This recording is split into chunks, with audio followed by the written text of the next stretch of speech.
Hello, welcome. It's always a pleasure to share with you. We are on a journey of understanding what marriage and relationship is, what it's all about. But in relationship itself, as everything has rules. It has rules. It has someone who's in a leader position, somebody who's in second, like we have the president, the vice president, administration. It has structures, okay?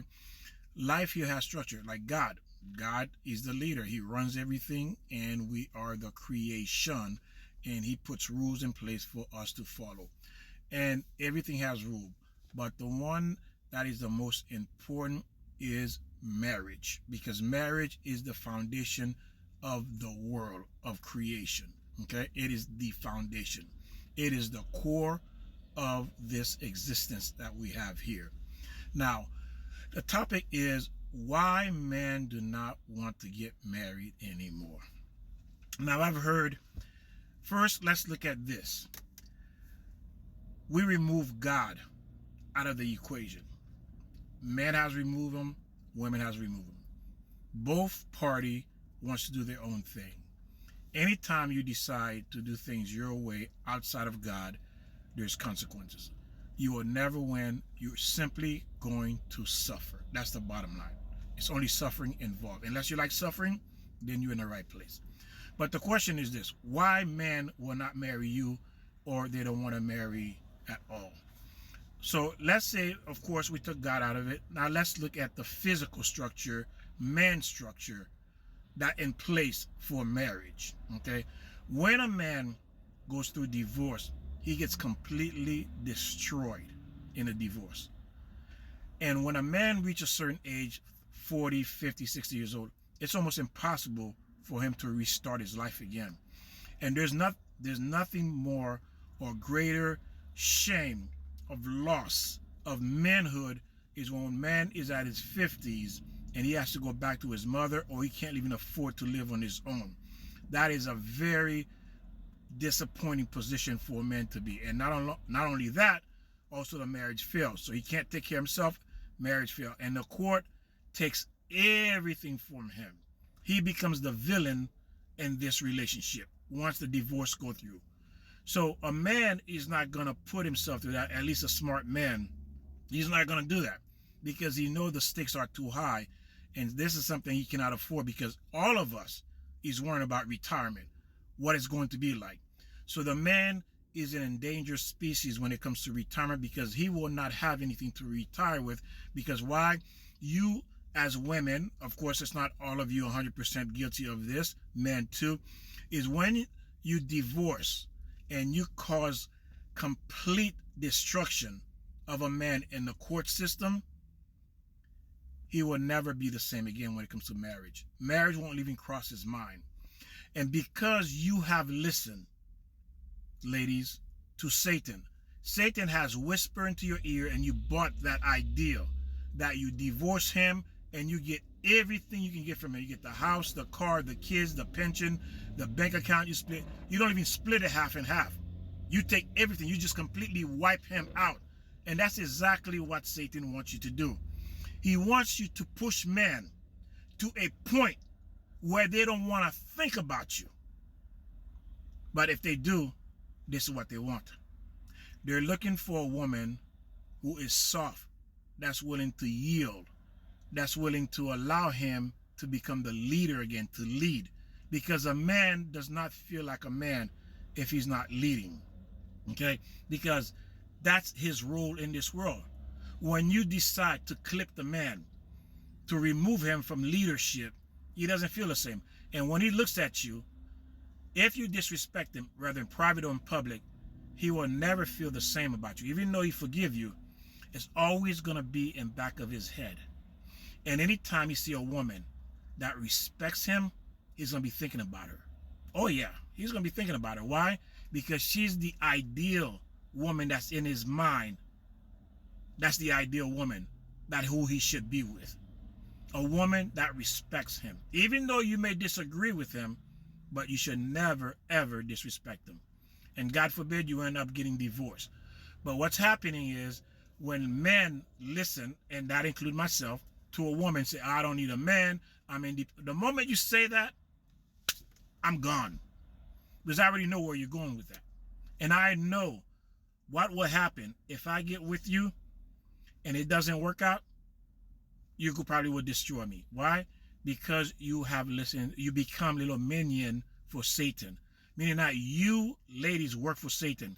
And now your job, those of you, your job is to make sure you destroy man where man does not want to get married.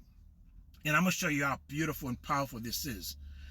When a woman decides to listen to God and what she can do to a man. And I'm going to show you where the ego plays a vital role in a marriage. When the Jews were in Egypt, Pharaoh has demoralized the man.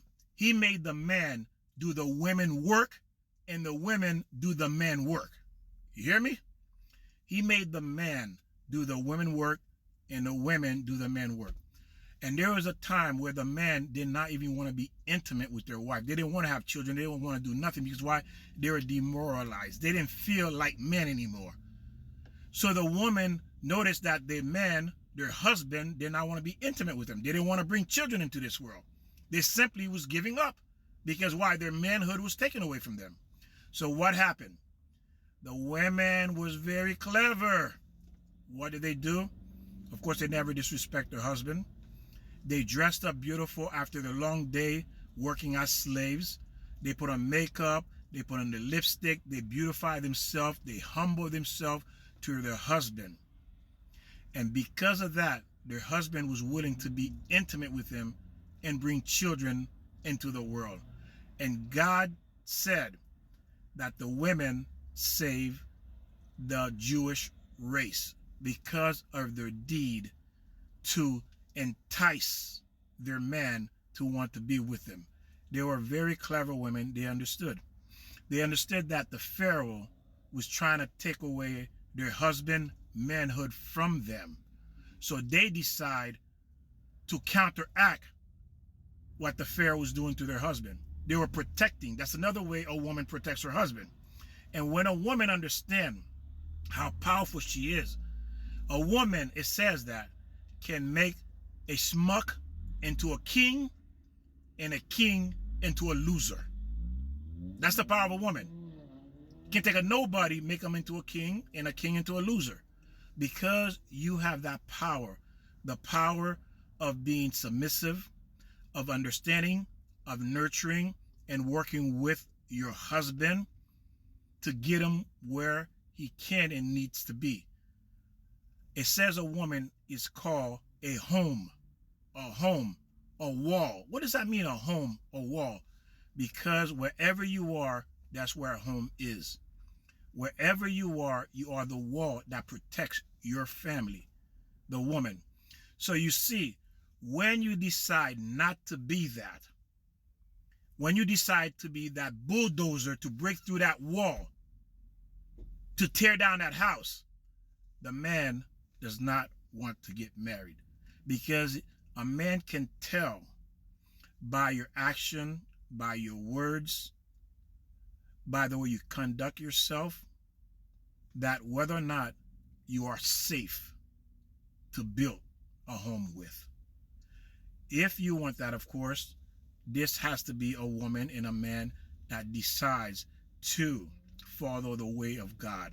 Because when you decide to do things your way, it will never turn out good at the end. You just wait and see. Just a matter of time, it will crumble. So man understand the consequences. Just if we leave God out, what's going to happen to him? If you want a man to marry, he has to feel safe with you. He has to feel that you have his back. You're not going to take that bulldozer and tear down the home. You're not going to tear him down. Okay? You are there to help him and build him up to be a strong unit where no one can come and destroy him. You are the shield. If the man doesn't feel you are the shield of protection, he doesn't want to marry you. I'll see you next time. God bless. Have a great day.